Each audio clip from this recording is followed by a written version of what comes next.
Peace to you all. My name is Saba Ahmed. I'm a law student at American University. I am here to ask you a simple question. I know that we portray Islam and all Muslims as bad, but there's 1.8 billion Muslim followers of Islam. We have 8 million plus Muslim Americans in this country, and I don't see them represented here. But my question is, how can we fight an ideological war with weapons? How can we ever end this war? The jihadist ideology that you talk about, it's an ideology.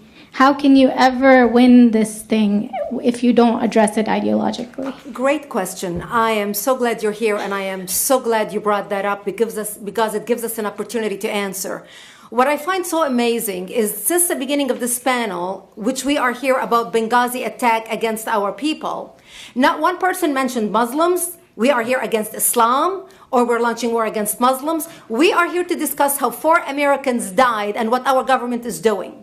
We were not here to bash Muslims. You were the one who brought up the issue about most Muslims, not us. And since you brought it up, allow me to elaborate with my answer. There are 1.2 billion Muslims in the world today. Of course, not all of them are radicals. The majority of them are peaceful people. The radicals are estimated to be between 15 to 25%, according to all intelligence services around the world. That leaves 75% of them peaceful people. But when you look at 15 to 25% of the world Muslim population, you're looking at 180 million to 300 million people dedicated to the destruction of Western civilization. That is as big of the United States. So why should we worry about the radicals, 15 to 25%? Because it is the radicals that kill. Because it is the radicals that behead and massacre. When you look throughout history, when you look at all the lessons of history, most Germans were peaceful. Yet the Nazis drove the agenda. And as a result, 60 million people died.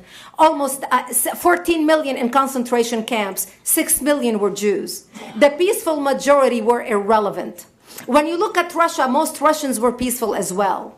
Yet the Russians were able to kill 20 million people. The peaceful majority were irrelevant. When you look at China, for example, most Chinese were peaceful as well. Yet the Chinese were able to kill 70 million people. The peaceful majority were irrelevant. When you look at Japan prior to World War II, most Japanese were peaceful as well. Yet Japan was able to butcher its way across Southeast Asia, killing 12 million people, mostly killed with bayonets and shovels. The peaceful majority were irrelevant. On September 11th in the United States, we had 2.3 million Arab Muslims living in the United States.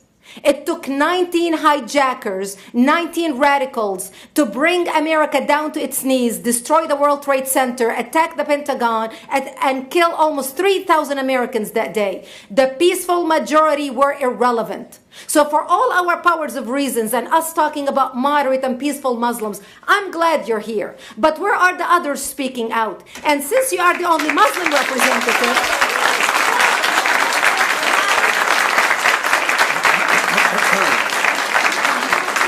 applause till the end.